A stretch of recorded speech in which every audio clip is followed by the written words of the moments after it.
사도들이 노임에 그 동료에게 가서 제사장들과 장로들의 말을 다 알리니 그들이 듣고 한마음으로 하나님께 소리를 높여 이르되 대주제여 천지와 바다와 그 가운데 만물을 지은 이시요 또 주의 종 우리 조상 다윗의 입을 통하여 성령으로 말씀하시기를 어찌하여 열방이 분노하며 족속들이 허사를 경영하였는고 세상의 군왕들이 나서며 관리들이 함께 모여 주와 그의 그리스도를 대적하도다 하신 이로소이다.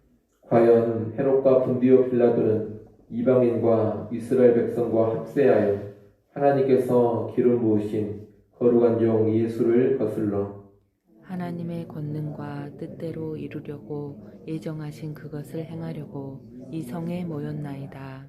주여 이제도 그들의 위협함을 부어보시옵고 또 종들로 하여금 담대히 하나님의 말씀을 전하게 하여 주시오며 손을 내밀어 병을 낫게 하시옵고 표적과 기사가 거룩한 종 예수의 이름으로 이루어지게 하옵소서 하더라.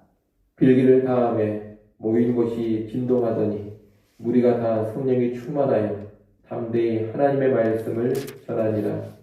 믿는 무리가 한 마음과 한 뜻이 되어 모든 물건을 서로 통용하고 자기 재물을 조금이라도 자기 것이라 하는 이가 하나도 없더라.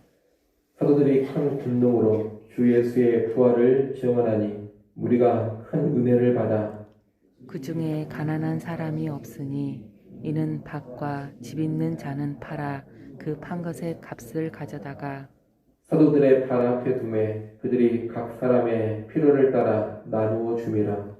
구브로에서 난 레이족 사람이 있으니 이름은 요셉이라. 사도들이 일컬어 바나바라 번역하면 위로의 아들이라 하니 같이 봅니다. 그가 밭이 있음에 팔아 그 값을 가지고 사도들의 발 앞에 두니라. 아멘.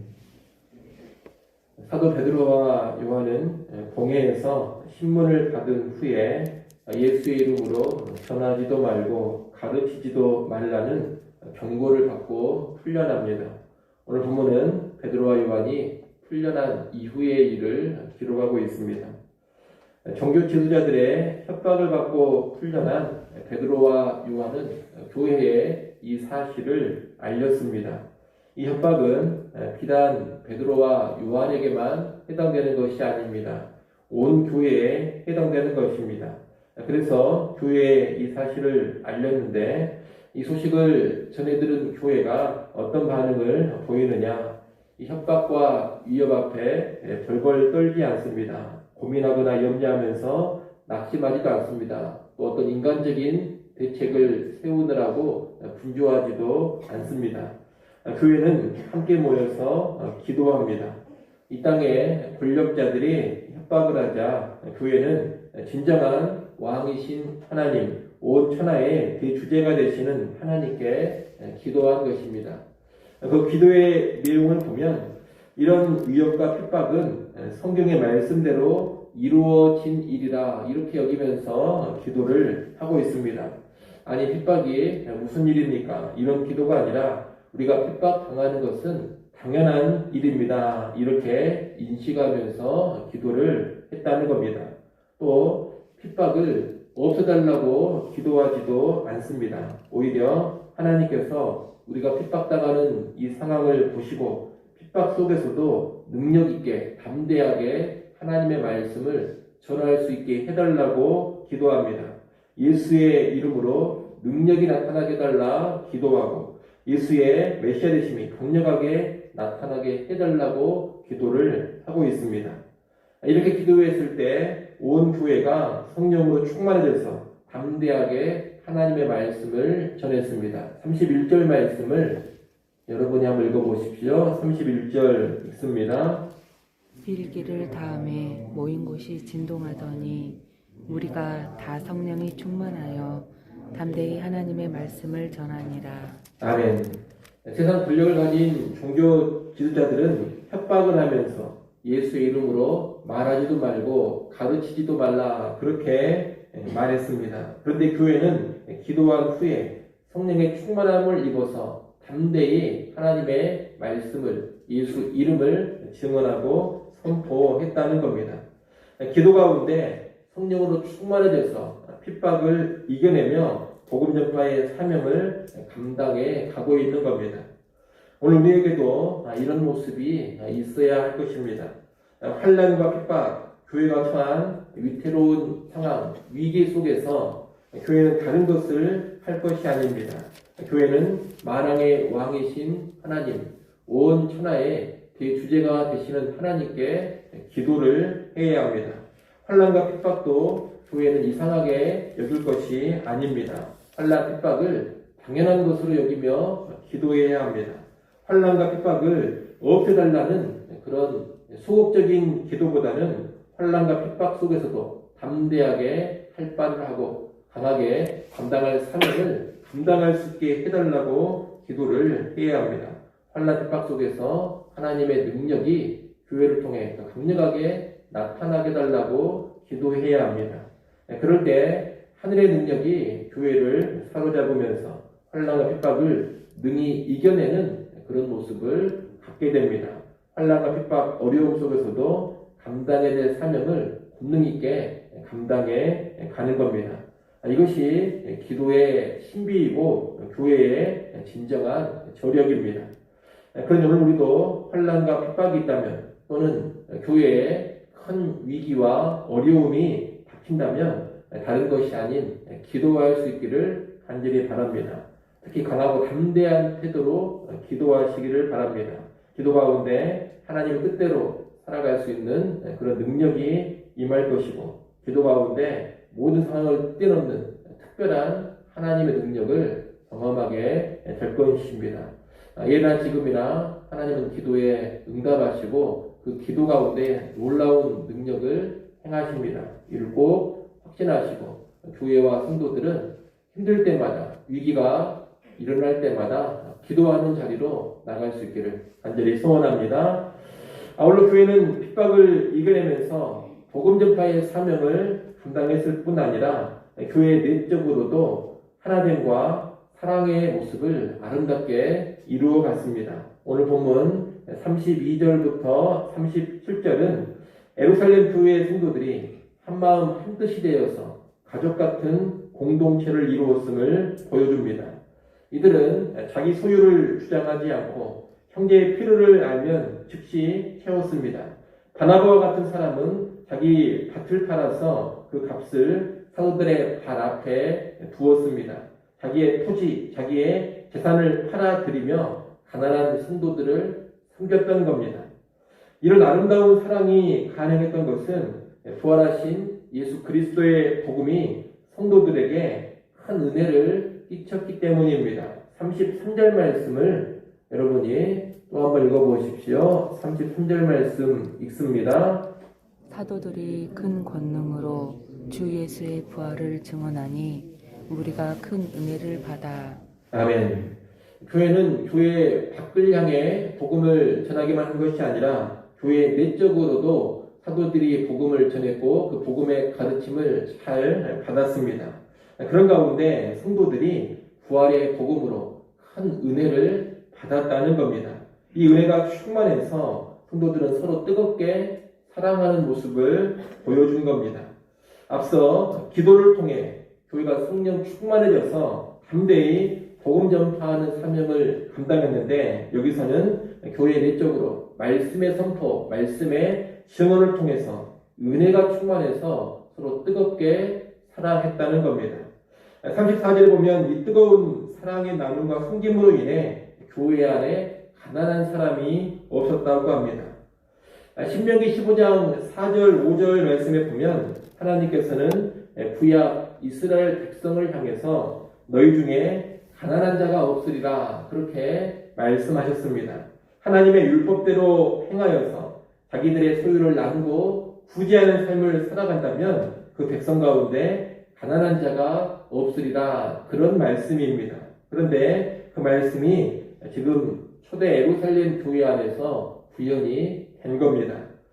우리가 초대 예루살렘 교회에서 이렇게 물질을 서로 나눔으로 가난한 자가 없었다는 말씀을 오해해서 성경이 공산주의를 지지하는 것으로 생각을 하면 안 됩니다.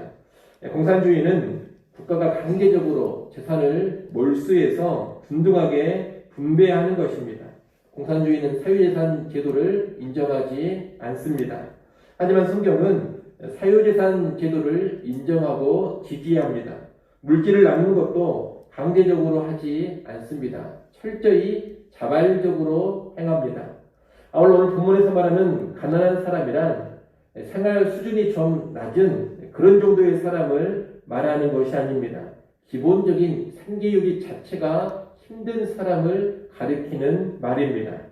당시에는 그런 사람들이 많았습니다. 교회 안에도 그런 사람들이 적지 않았는데 예루살렘 교회는 성도들이 자신의 재산을 내놓으면서 교회 안에 그런 극빈자가 한 사람도 없었다는 겁니다. 따라서 오늘날 교회 성도들을 향해서 재산을 다 내놓고 토지와 집을 다 팔아서 교회에 바치고 그 재산을 성도들이 균등하게 분배해야 한다, 이런 식의 이야기를 하면 안 됩니다. 그것은 오늘 본문의 말씀이 가르치는 바가 아닙니다. 자기 재산을 얼마나 드리고 구제를 어느 정도로 하느냐, 이것은 성도 각자가 은혜 받은 대로 성령의 감동에 따라서 할 일입니다. 그 누구도 강요하거나 강제할 일이 아니라는 겁니다. 다만 교회는 성도들을 향해서 물질에 집착하지 말고 경제적으로 힘들고 어려운 성도들을 도와야 하고 섬겨야 한다는 것을 지속적으로 가르칠 뿐입니다. 그리고 교회 안에 기본적인 생계유지 자체가 안 되는 성도들이 있다면 그런 성도들은 교회 공동체적으로 반드시 돌보아줘야 하는 겁니다. 교회는 이런 사랑의 공동체가 되어야 합니다. 그런데 이런 사랑의 공동체는 하나님의 말씀이 제대로 선포되고 복음으로 인한 큰 은혜가 임해야지만 나타나는 모습입니다. 이렇게 뜨거운 사랑의 공동체가 말씀 없이는 절대로 되지 않는다는 겁니다. 그래서 우리는 교회 안에 그리스도의 복음이 제대로 선포되는데 깨어 있어야 되고 부활의 복음이 강력하게 교회 안에서도 증거되는데 깨어 있어야 하는 겁니다. 성도들은 말씀의 은혜를 받으면 사랑의 삶이 나오게 됩니다. 그러나 말씀의 은혜가 소멸되어 버리면 사랑은 사라져 버리고 서로 간의 갈등과 분열과 다툼만이 난무하게 되는 겁니다. 이를 꼭 기억하시고 교회 안에 하나님 말씀이 또 그리스도의 복음이 제대로 선포되어지고 가르쳐지는 가운데 은혜 충만하기를 간절히 사모하시기를 바랍니다. 은혜가 충만해져서 뜨거운 사랑의 공동체가 되면 그 어떤 환난, 핍박, 그 어떤 위기가 닥쳐온다 하더라도 교회는 무너지지 않고 든든히 설 수가 있습니다. 뜨겁게 사랑하고 서로 하나 되니 모든 환난과 핍박, 그 어떤 어려움이라도 능히 이겨나가는 겁니다.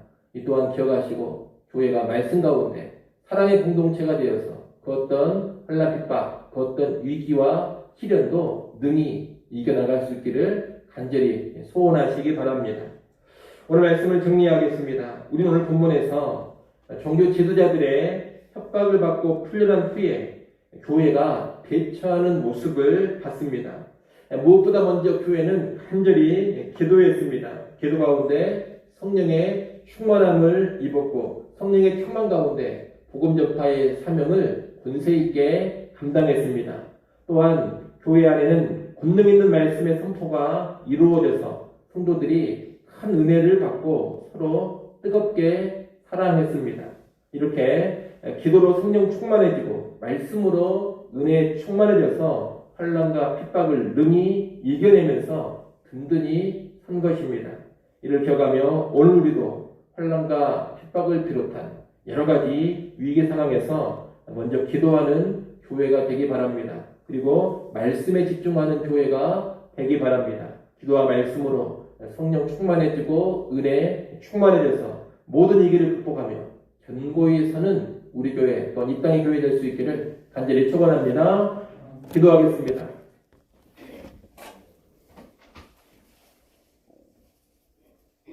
하나님 아버지, 초대 예루살렘 교회가 세상 권력자들의 협박과 위협을 받았지만 무엇보다 먼저 기도하고 또한 하나님 말씀의 선포, 복음의 선포를 능력 있게 교회 안에서 이루어가서 이 힘들고 어려운 것들을 다 이겨내는 모습을 보았습니다. 오늘날도 교회가 위기를 극복하는 길은 기도와 말씀밖에 없음을 다시금 깨닫고 확신하여 주시어서 어지러운 이 시대 가운데 혼탁한 세상 가운데 언제나 기도하는 교회 되게 하시고 말씀의 증언이 은혜롭게 이루어지는 교회 되게 하여 주옵소서. 우리 교회 안에도 늘 기도가 있게 하시고 말씀의 바른 선포가 있어지게 하여 주시어서 힘든 이 마지막 때를 능히 극복하며 이겨내며 든든히 세워져가는 교회 되게 하여 주시옵소서. 하나님 시간도 기도하는 자리로 불러주셔서 감사합니다.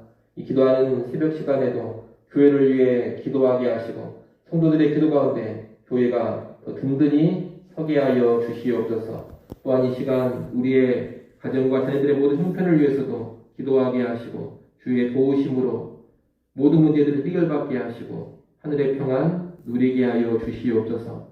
오늘 하루 살아갈 때에도 범사에 주님을 기쁘시게 하는 삶 살아가게 하시며 우리의 삶 가운데 선한 열매 가득하게 하여 주옵소서. 예수님의 이름으로 기도드리옵나이다. 아멘.